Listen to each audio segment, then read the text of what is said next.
प्रभु तेरी वाणी जीवन की रोटी, नैनों की ज्योति अंधेरा मिटाती।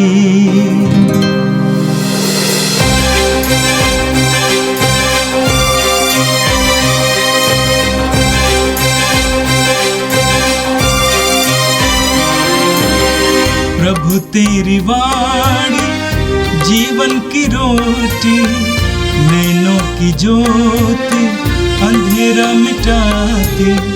प्रभु तेरी वाणी जीवन की रोटी, नैनों की ज्योति अंधेरा मिटाती। वाणी वाणी वाणी वाणी वाणी पवित्र है, शाश्वत है, जीवन का मन्ना है। 13 अक्टूबर शुक्रवार। पहला पाठ योएल का ग्रंथ, अध्याय 1 पद संख्याएं 13 से 15, अध्याय 2 पद संख्याएं 1 से 2 तक। हे याजकों, टाट ओढ़कर शोक मनाओ, वेदी के सेवकों विलाप करो, मेरे ईश्वर के सेवकों शोक के वस्त्र पहनकर रात बिताओ, क्योंकि तुम्हारे ईश्वर का मंदिर नैवेद्य और तर्पण से वंचित हो गया है। उपवास की घोषणा करो, सभा बुलाओ, बूढ़ों और देश के सभी निवासियों को अपने प्रभु ईश्वर के मंदिर में एकत्र करो और प्रभु की दुहाई दो। हाय, वह दिन आ रहा है, प्रभु का दिन निकट आ गया है, वह सर्वशक्तिमान की विनाश लीला की तरह आ रहा है। सियोन में तुरही बजाओ, मेरे पवित्र पर्वत पर खतरे का घंटा बजाओ। देश के सभी निवासी कांप उठे, क्योंकि प्रभु का दिन आ रहा है, वह निकट आ गया है। वह अंधकार और विषाद का दिन है, वह बादलों और अंधेरे का दिन है। एक बहुसंख्यक और शक्तिशाली सेना काले बादल की तरह पर्वतों पर फैल रही है। इस प्रकार की सेना ना पहले कभी थी और ना अनंत काल तक फिर कभी होगी। यह प्रभु की वाणी है। संत लूकस के अनुसार पवित्र सुसमाचार अध्याय 11 वाक्य 14 से 26 तक।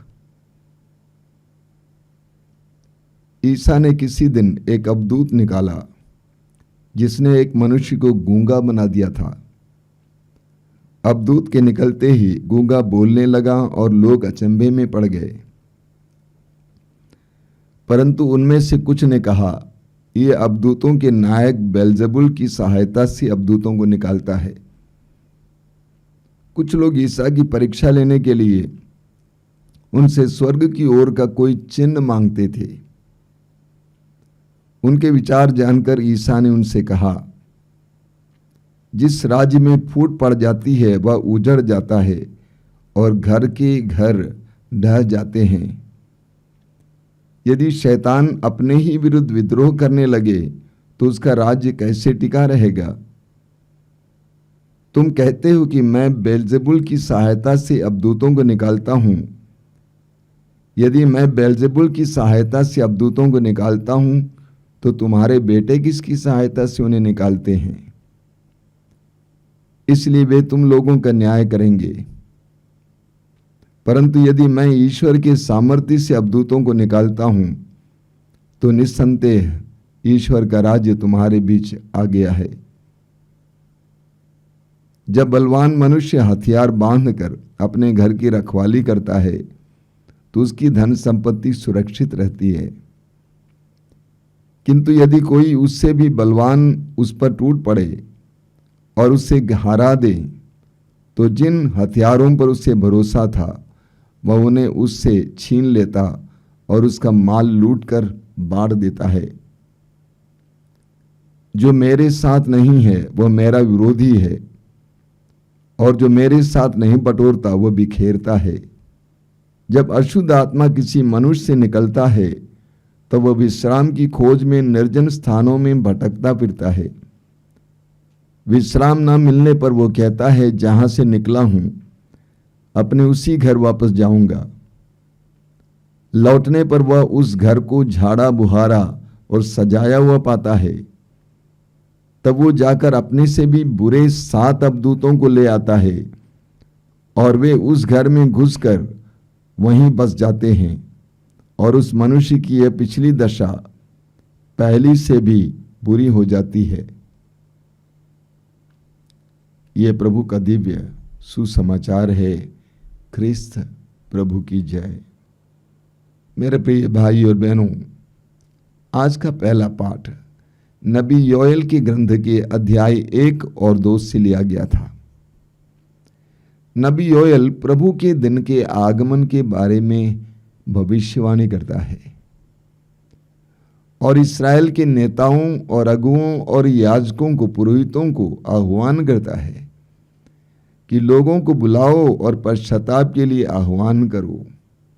आज के पाठ में आपने सुना, नबी कहता है याजकों यानी पुरोहितों, टाट ओढ़ कर शोक मनाओ। उस जमाने में लोग अपने पश्चाताप को प्रकट करने के लिए, अपने शोक को प्रकट करने के लिए टाट ओढ़ते थे। मोटा कपड़ा टाट ओढ़ते थे। वेदी के सेवकों, विलाप करो, मेरे ईश्वर के सेवकों, शोक के वस्त्र पहनकर रात बिताओ, क्योंकि तुम्हारे ईश्वर का मंदिर नैवेद्य और तर्पण से वंचित हो गया है। मंदिर खाली हो गया है। कोई समर्पण की चीजें लेकर नहीं आ रहा है। लोगों का विश्वास टूट गया है, आस्था टूट गई है।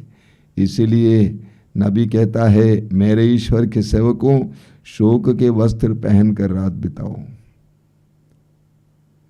पश्चाताप का कार्य बड़ों से शुरू होना चाहिए, पुरोहित और अगुओं से।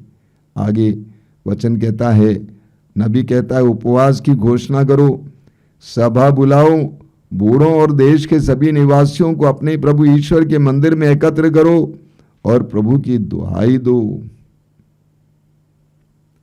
हाय, वो दिन आ गया है, प्रभु का दिन निकट आ रहा है। वह सर्वशक्तिमान की विनाश लीला की तरह आ रहा है।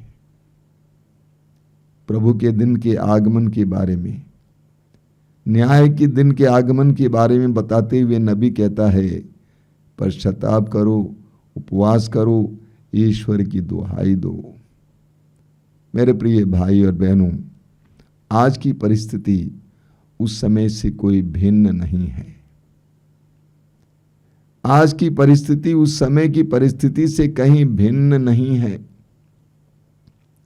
अन्याय, शोषण, अत्याचार, बेईमानी, भ्रष्टाचार, व्यभिचार, बुराइयां, अशांति, युद्ध, आज भी प्रभु हम में से हर एक विश्वासी को और मसीह को आह्वान करते हैं, पश्चाताप करो, ईश्वर की दुहाई दो।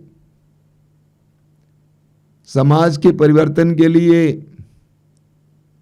संसार के परिवर्तन के लिए यही एकमात्र उपाय है, ईश्वर की दुहाई देना, उपवास करना, तपस्या करना, पश्चाताप करना। आज हमारे परिवारों की भी क्या स्थिति है? ऐसी परिस्थिति में प्रभु नबी योएल के द्वारा हम सबको आह्वान करते हैं, उपवास करो, प्रार्थना करो, ईश्वर की दुहाई दो, पश्चाताप करो, ताकि प्रभु का सामना करने के लिए, प्रभु की कृपा से भरने के लिए तुम तैयार हो जाओगे। और आज का सुसमाचार संत लूकस के सुसमाचार के अध्याय 11 से लिया गया था। सुसमाचारों में हम पढ़ते हैं कि प्रभु यीशु चारों ओर ईश्वर के राज्य का प्रसार और प्रचार करते हुए घूमते थे। सुसमाचार में हम पढ़ते हैं कि प्रभु यीशु शब्द मात्र से अवधूतों को निकालते थे। मत्ती अध्याय 8 उसके वाक्य 16 में हम पढ़ते हैं, संध्या होने पर लोग बहुत से अवधूत ग्रस्तों को यीशु के पास ले आते थे और यीशु शब्द मात्र से अवधूतों को निकालते थे। और प्रभु यीशु ने अपने शिष्यों को भी यह अधिकार दिया। आज के सुसमाचार में आपने सुना कि प्रभु यीशु ने एक अवधूत को निकाला जिसने एक इंसान को गूंगा बना रखा था और वो बोलने लगा। अब लोगों में अलग अलग प्रतिक्रियाएं थी। कई लोगों ने ईश्वर की स्तुति की, ईश्वर को धन्यवाद दिया, लेकिन फरीसियों ने क्या कहा? उन्होंने कहा यह अवधूतों के नायक बेल्जेबुल की सहायता से अवधूतों को निकालता है। वे वहां पर ईश्वर का हाथ देखने में असमर्थ थे। उन्होंने कहा कि ये तो अवधूतों का नायक बेल्जेबुल के नाम पर अवधूतों को निकालता है। प्रभु ने जवाब में कहा, यदि शैतान अपने ही विरुद्ध विद्रोह करने लगे तो उसका राज्य कैसे टिका रहेगा? क्या शैतान अपने ही विरुद्ध विद्रोह करेगा? ये तो संभव नहीं है। आगे प्रभु ने उनसे पूछा, यदि मैं बेल्जेबुल की सहायता से अवधूतों को निकालता हूं तो तुम्हारे बेटे जो अवधूत निकालते हैं वे किसकी सहायता से निकालते हैं? परंतु यदि मैं ईश्वर के सामर्थ्य से अवधूतों को निकालता हूं तो निस्संदेह ईश्वर का राज तुम्हारे बीच आ गया है। यदि तुम ये स्वीकार करोगे कि मैं ईश्वर के सामर्थ्य से अवधूतों को निकालता हूं, प्रभु यीशु कहते हैं, तो तुम महसूस करोगे कि ईश्वर का राज तुम्हारे निकट आ गया है। तुम ईश्वर के इस महान कार्य को देखोगे और ईश्वर को धन्यवाद दोगे। यह महसूस करोगे कि ईश्वर हमारे पास आ गया है, ईश्वर का राज्य हमारे निकट आ गया है। आगे प्रभु कहते हैं, जब बलवान मनुष्य हथियार बांधकर अपने घर की रखवाली करता है तो उसकी धन संपत्ति सुरक्षित रहती है। एक बलवान मनुष्य ही अपने आप को सुरक्षित रख सकता है, किंतु यदि कोई उससे भी बलवान उस पर टूट पड़े और उसे हरा दे तो जिन हथियारों पर उसे भरोसा था वह उन्हें उससे छीन लेता और उसका माल लूट कर बांट देता है। प्रभु यीशु लोगों को एक गहरी बात समझा रहे थे। प्रभु यीशु ये बता रहे थे कि मेरे अंदर ईश्वर का सामर्थ्य कार्य कर रहा है, इसलिए मैं अवधूतों को निकालने में समर्थ हूं।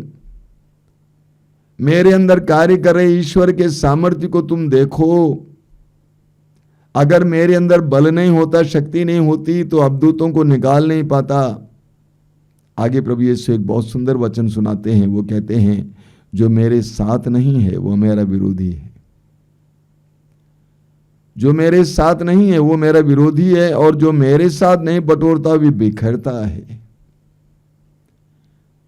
ये यीशु के साथ है, यीशु के साथ बटोरता है, वो वास्तव में बटोरता है। वो अपने जीवन में सफल होता है, लेकिन बिना यीशु के जो कार्य करने का प्रयास करता है वो बिखेरता है। यूहन्ना के सुसमाचार के अध्याय 15 वाक्य 5 प्रभु कहते हैं, जिसमें मैं रहता हूं वही बहुत फल उत्पन्न करता है, क्योंकि मुझसे अलग रहकर तुम कुछ भी नहीं कर सकते। आगे प्रभु यीशु हमें एक सुंदर दृष्टांत समझाते हैं, उसके द्वारा एक गहरा ज्ञान देते हैं। जब अशुद्ध आत्मा किसी मनुष्य से निकलता है तो वह विश्राम की खोज में निर्जन स्थानों में भटकता फिरता है। विश्राम ना मिलने पर वो कहता है, जहां से निकला हूं अपने उसी घर वापस जाऊंगा। लौटने पर वह उस घर को झाड़ा बुहारा और सजाया हुआ पाता है। तब वो जाकर अपने से भी बुरे 7 अवधूतों को ले आता है और वे उस घर में घुसकर वहीं बस जाते हैं, और उस मनुष्य की यह पिछली दशा पहली से भी बुरी हो जाती है। कई लोग सवाल करते हैं,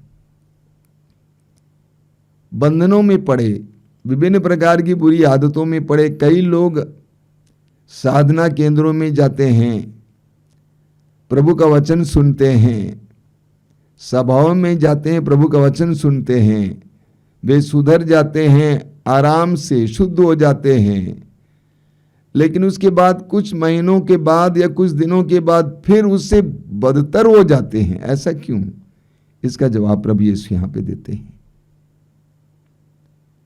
ये काफी नहीं है कि हम अवधूत से छुटकारा पाएं, दुष्ट आत्माओं से छुटकारा पाएं और हमारा हृदय खाली रहे, साफ सुथरा जरूर है लेकिन खाली रहे, तो अवधूत फिर अपने दोस्तों के साथ हमारे अंदर बसने के लिए आएगा।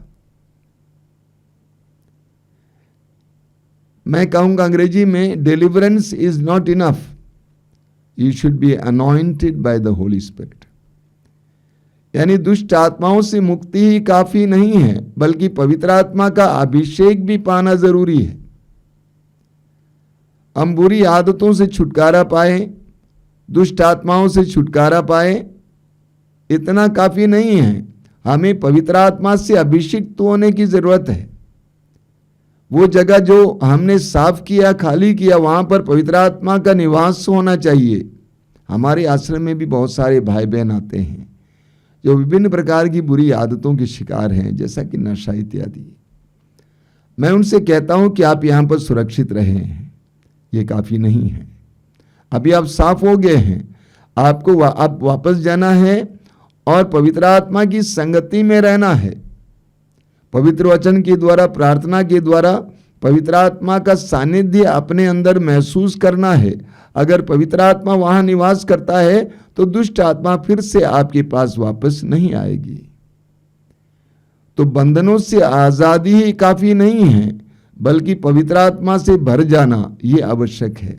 संत पौलुस कहते हैं कि आप नहीं जानते हैं कि आप ईश्वर के मंदिर हैं और ईश्वर का आत्मा आप में निवास करता है। यदि हम शुद्ध हो जाते हैं, उसके बाद ईश्वर का आत्मा हमारे अंदर निवास करता है, वो आत्मा हमारे अंदर क्रियाशील होता है, तो दुष्ट आत्माएं हमें फिर अपने वश में नहीं कर पाएंगी, बुरी आदतें हमें फिर अपने वश में नहीं कर पाएंगी। आइए हम प्रार्थना करें। प्रभु, धन्यवाद देते हैं आज के पवित्र वचनों के लिए। तूने हमें गहराई से समझाया है कि तू इस संसार में ईश्वर के राज्य के विस्तार के लिए आया। तूने ईश्वर के सामर्थ्य से अवधूतों को निकाला, दुष्ट आत्माओं को निकाला। आज भी तू ईश्वर के सामर्थ्य से दुष्ट आत्माओं को निकालता है, अवधूतों को निकालता है। तेरी उपस्थिति महसूस करने के लिए और तेरे सामर्थ्य को घोषित करने के लिए, अंगीकार करने के लिए हमें कृपा दीजिए। कई प्रकार के बंधनों और दुष्ट आत्माओं से हम आजाद हो जाते हैं, उन सारे क्षणों में पवित्र आत्मा से भर जाने के लिए हमें कृपा दीजिए। हे प्रभु यीशु, इन वचनों को सुनने वाले मेरे भाई बहनों को आशीर्वाद देना। आज के दिन वे जहाँ कहीं भी जाएं, वहाँ पर तेरी उपस्थिति का उन्हें एहसास हो। हमारी प्रार्थना को ग्रहण कर, आमीन। प्रभु तेरी वाणी जीवन की रोटी, नैनों की ज्योति अंधेरा मिटाती। वाणी वाणी वाणी वाणी वाणी पवित्र है, शाश्वत है, जीवन का मन्ना है।